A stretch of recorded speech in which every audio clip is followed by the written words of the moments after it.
မင်္ဂလာပါခင်ဗျာခုကျွန်တော်ဖတ်ပြပေးမှာတော့ကာတွန်းရွှေကြိုးကြရဲ့လွင်အောင်ပါဝင်တော့အဖိုးတန်တော့တွန်းအားဆိုတဲ့ကာတွန်းလေးကိုဖတ်ပြရမှာဖြစ်ပါတယ်ခင်ဗျာနားစိတ်ခံစားပေးကြပါ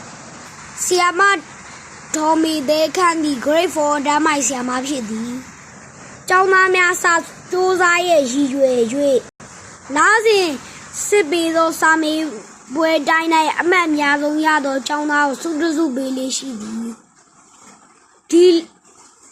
ဒီတလားစုရသူကတော့မတ်စပေထို့ကြောင့်ကျောင်းသားများသည်စုရရန်ပြိုင်ဆိုင်ကြိုးစားကြသည်နားလဲပါပြီဆီယာမပေးသောစုကိုနေဤစပေကောင်းထက်တို့ကရရှိတတ်ကြသည်တခါတရံလွင်အောင်ကစုရတတ်သည်ဒီတခါထူးထူးခြားခြားလွင်အောင်ရတယ်ဟေ့လွင်အောင်ဒီစားတော့ကြီးမဟုတ်တော့လေဖြည်းဖြည်းပေါ့အစင်တင်မှငါတွင်ရရှိတတ်သည်အစင်ကျသွားပြန်ပြီကောင်းထက်ကတော့ညံကောင်းပြီးညံကိုအားကိုးသူဖြစ်သည်သမင်ဆယ်လန်းကြာတလန်း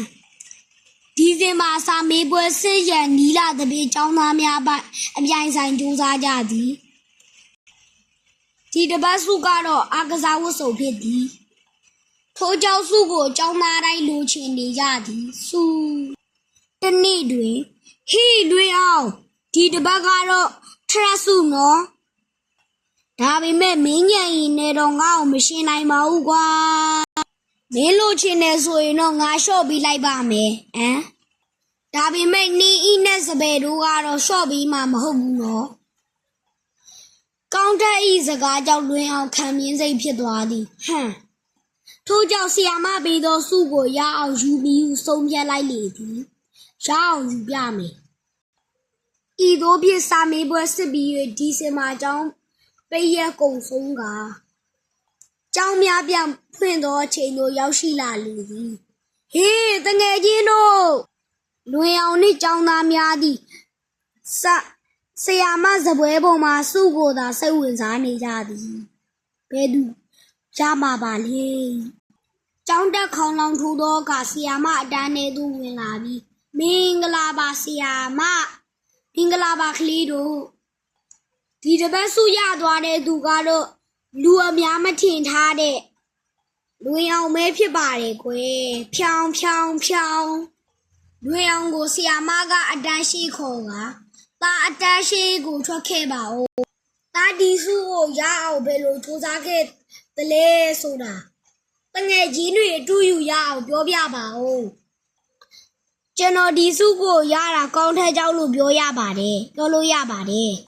မင်းရဲ့အရင်နဲ့ငါ့ကိုမရှင်းနိုင်ပါဘူးကွာလို့ပြောတဲ့စကားကကျွန်တော်ဒီစုကိုရဖို့အတွက်တိုးကားတစ်ခုပါဒီတိုးကားကိုဇွဲလုံးလာဝဒီယာနဲ့ပေါင်းပြီးစူးစမ်းခဲ့လို့ဒီစုကိုရရှိခဲ့တာပါတငယ်ကြီးအားလုံးကိုပြောချင်တာဇွဲလုံးလာနဲ့စူးစမ်းရင်ဘာမဆိုရနိုင်တယ်ဆိုတာပါပဲလွေအောင်စကားအစုံတွေလက်ခုပ်တန်တို့ဟိန်ရွေထွက်ပေါ်လာလေထိုထဲတွေကောင်းထဲဤလက်ခုပ်တန်ကအခြေလုံးဖြစ်လေဒီပါရဲ့ခင်ဗျာအဘေးသားစေပြီးကြတဲ့ဒီကိုမောင်မများနေတကွာအမိမြန်မာပြည်သူပြည်သားများနေကောင်းကြမှရှိကြပါစေလို့ကျွန်တော်တို့ရပဲဆုတောင်းပေးလိုက်ပါတယ်ခင်ဗျာ